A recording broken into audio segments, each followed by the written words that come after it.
London থেকে বুধবার রাতে ঢাকায় ফিরেছেন শাকিব।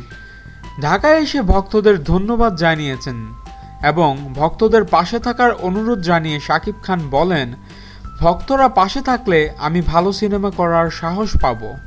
এবং তিনি আরও বলেন, ভক্তদের সাথে দেখা করব, কিন্তু সেটা ভক্তদের জন্য থাকবে সারপ্রাইজ। আর সেই সারপ্রাইজ দিতে শাকিব খান বৃহস্পতিবার রাতে চলে গেলেন শ্যামলীর সিনেমা হলে। সেখানে চমকে দেন ভক্তদের আর তাদের সাথে বেশ কিছু সময় কাটান তিনি। সেলফি আর ছবিতে মেতে ওঠেন সবার সাথে শাকিব খান। শাকিব খান আরও জানান, ঢাকায় যতদিন আছি ঢাকার আশেপাশের যত সিনেমা হলগুলো আছে সেগুলো ঘুরে দেখার চেষ্টা করব, ভক্তদের সাথে দেখা করার চেষ্টা করব, ভক্তদের সাথে সময় কাটাতে চাই আমি।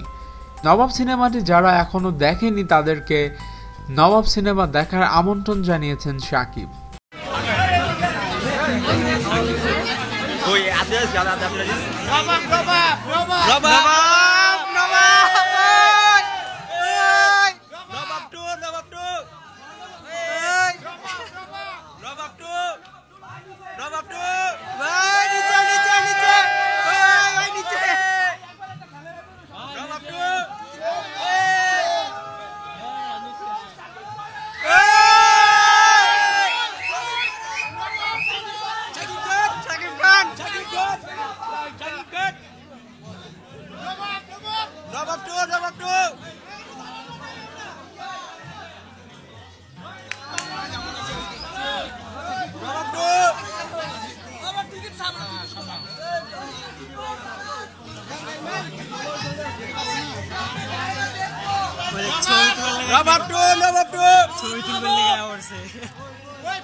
আমাদের ভিডিও ভালো লেগে থাকলে অবশ্যই চ্যানেল সাবস্ক্রাইব করতে ভুলবেন না এবং আপনাদের যে কোনো মতামত আমাদের কমেন্টস করে জানান। ধন্যবাদ।